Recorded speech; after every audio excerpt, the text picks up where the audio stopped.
Hello students, NCERT maths class 9th में आप सभी का स्वागत है। आज हम प्रश्नावली 1.3 में ही प्रश्न क्रमांक 4 करेंगे, जो परीक्षा की दृष्टि से काफ़ी इम्पोर्टेंट है और आप इसे ध्यान से समझेंगे। सबसे पहले इसमें दिया गया है 0.99999 डैश डैश डैश को P/Q के रूप में व्यक्त कीजिए और बताना है कि क्या आप अपने उत्तर से आश्चर्यचकित हैं। तो सबसे पहली बात तो ये है कि इस टाइप की जितनी भी संख्याएं हैं जिनमें 1 अंक या 2 अंक या 3 अंक की जो पुनरावृत्ति होती है, ऐसी संख्याओं को P/Q के रूप में व्यक्त करने के लिए हम एक खास विधि का इस्तेमाल करते हैं और वही विधि हम लोगों ने प्रश्न क्रमांक 3 में भी करी हुई है। तो प्रश्न क्रमांक 3 समझना अति आवश्यक है और हम लोग 4 में भी वही मेथड अप्लाई करेंगे। तो सबसे पहले आपको क्या करना है कि जो दिया गया है उसको x के बराबर मानेंगे। तो हमें क्या दिया गया है, ये 0.9999 इसको, तो इसको हम x के बराबर मान लेते हैं। तो यहाँ पे हम लिखेंगे कि x बराबर 0.9999, 4 भी लिख लिए, बहुत हो गए। इसके बाद हम डैश डैश डैश लगा देते हैं और इसे हम समीकरण 1 बना देंगे। तो इतना आपको सबसे पहले करना है। इतना तो आपको समझ में आ गया होगा कि जो भी दिया गया है उसे आप x के बराबर लेकर उसे समीकरण 1 बना लेंगे और ये जितने चाहे 9 हो, आप दशमलव के बाद 4 भी ले लीजिए तो बहुत सही रहेगा और जल्दी से आपका आंसर आ जाएगा और कोई कन्फ्यूज़न भी नहीं होगा कि कितने 9 लेने हैं, सीधा 4 9 लीजिए बस। अब यहाँ पे आपको ये बताना है कि कितने अंक की पुनरावृत्ति है, 1 अंक रिपीट हो रहा है कि 2 अंक रिपीट हो रहे हैं। तो यहाँ पे केवल ये जो 9 है यही रिपीट हो रहा है, ये जो 9 है ये रिपीट हो रहा है, 9 9 9 9। इसलिए हम क्या करेंगे कि केवल दोनों पक्षों में 10 से गुणा करेंगे। तो यहाँ पे हम लिखेंगे दोनों पक्षों में 10 से गुणा।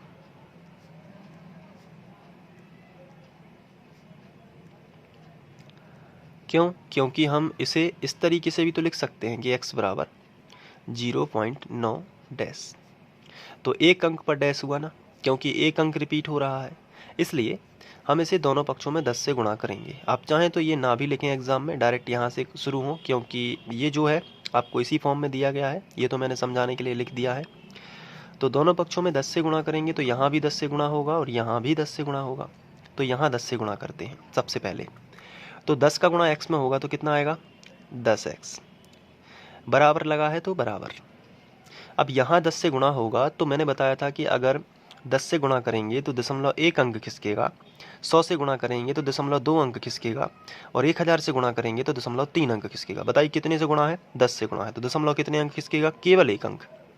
तो 1 अंक दशमलव अभी यहाँ पे है प्रेजेंट में, जब 10 से गुणा करेंगे तो दशमलव खिसक के यहाँ पे आ जाएगा।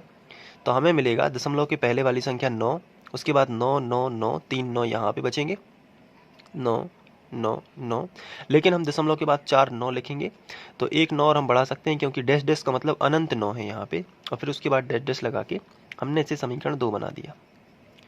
तो ये है समीकरण 1 और समीकरण 2। अब क्या करना है, हमें समीकरण 2 में से समीकरण 1 घटा देना है। तो हम यहाँ पे लिखेंगे समीकरण 2 माइनस 1 से। तो समीकरण 2 में से 1 घटाया तो 10x में से 1x चला गया तो कितना बचेगा, तो 9x बचेगा। तो यहाँ पे हम लिख देंगे 9x बराबर, इसमें से आपको ये घटाना है तो हम थोड़ा रफ का इस्तेमाल करेंगे। तो ये रफ पेपर है। अब इसमें हमने क्या किया, सबसे पहले ये संख्या लिखी जिसमें से जिसको घटाना। तो पहले समीकरण 2 में से 1 घटाना है ना, तो समीकरण 2 की संख्या पहले लिखेंगे, 9.999 डैश डैश डैश। उसमें से घटाना है समीकरण 1, तो समीकरण 1 की संख्या क्या है, 0.9999 डैश डैश डैश। चलिए घटाते हैं, 9 में से 9 घटाएंगे तो 0, 9 में से 9 घटाएंगे तो 0, 9 में से 9 घटाएंगे तो भी 0, 9 में से 9 घटाएंगे तो भी 0, इतना तो सब 0 हो गया। 9 में से 0 जाएगा तो केवल बचेगा 9। तो यहाँ पे हमें मिला, घटाने पर मिला है 9। अब गुणा वाली संख्या बटे में पहुंचानी होती है, तो ये जो 9 है ये गुणा में है तो इसको बटे में पहुंचा दीजिए, तो 9/9। समान संख्या बटे में हो तो उसका आंसर 1 ही आता है, तो 1 आ जाएगा। ऊपर वाली संख्या और नीचे वाली संख्या अगर बटे में समान संख्या है, कहने का मतलब है कि ऊपर जो है अंश में जो है वही हर में है, तो उसका आंसर 1 आता है। अगर जैसे 4/4 होता तो भी आंसर 1 आता, 5/5 होता तो भी आंसर 1 आता। तो ऐसा इसलिए होता है क्योंकि 4 एकम 4, 4 एकम 4, तो 1/1 तो समान संख्या बटे में होगी तो फिर 1 आ गया, तो इसलिए हमने 1 लिखा। लेकिन ये कैसे है कि हमें P/Q के रूप में व्यक्त करना है, तो इसे हम 1/1 भी लिख सकते हैं, यानी कि वो 1 ही होगा, एक परिमेय संख्या भी है, तो ये हो गया P/Q के रूप में व्यक्त।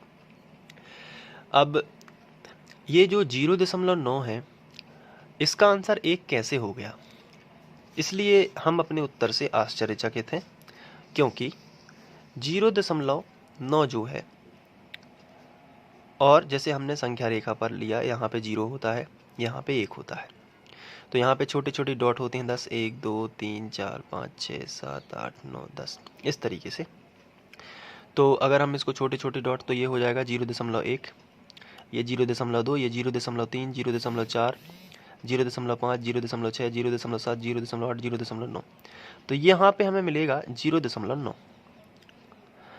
अब 0.999 होता जा रहा है, ये मतलब लगभग यहीं की बात हो रही है, तो उसका आंसर 1 कैसे आ गया, क्योंकि अगर हम 0.9 देखेंगे यहाँ पे, तो 0.9 ये है, लेकिन उसमें भी 0.99 देखेंगे तो इसमें भी बारीक होगा, ये बढ़ता हुआ 0.999 अगर होता जा रहा है, तो ये असल में पता है 1 के करीब जा रहा है, क्योंकि अब 0.9 और 1 के बीच में अगर हम यहाँ पे लेंस लगाएं, तो यहाँ पे फिर हमें छोटी छोटी 10 लाइनें दिखेंगी।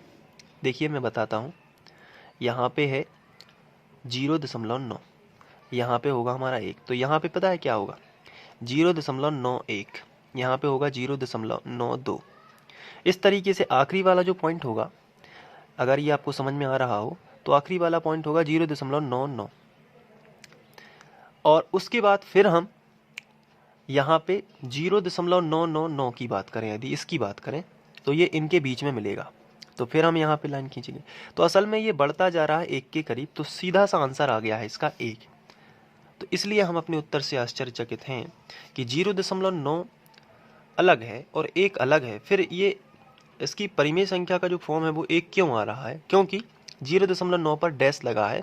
इसका मीनिंग ये होता है कि ये 1 के करीब ही होता जा रहा है, क्योंकि ये 99 कभी ख़त्म नहीं होगा, जिससे ये 1 के करीब पहुंच जाएगा, यानी कि 1 ही होगा मान के चलिए, तो इसलिए हमारा आंसर दिखा रहा है 1।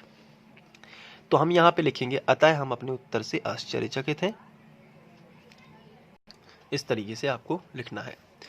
तो ये हो गया हमारा चौथा क्वेश्चन। उम्मीद है कि आप लोगों को ये समझ में आ गया होगा, और इसी तरीके के वीडियोस देखने के लिए आप फ्री ऑनलाइन कोचिंग की प्लेलिस्ट पर जाकर वहाँ से क्रम अनुसार अध्ययन कर सकते हैं, और आप इसका स्क्रीनशॉट लेकर अपने रजिस्टर में नोट कर लीजिए, ताकि आप आने वाले समय में इन सभी क्वेश्चन का रिवीजन कर पाएँ, और यदि कोई क्वेश्चन ना बनने की स्थिति में आप वीडियो प्ले कर सकते हैं। तो ये स्क्रीनशॉट लेकर या वीडियो को पॉज करके नोट करिए। इसके बाद ये है, तो आईएमपी क्वेश्चन है, इसलिए इसमें आईएमपी लगाकर इसके अच्छे से सॉल्व करना है, ताकि आप ये एग्ज़ाम में बनने लगे। Thank you.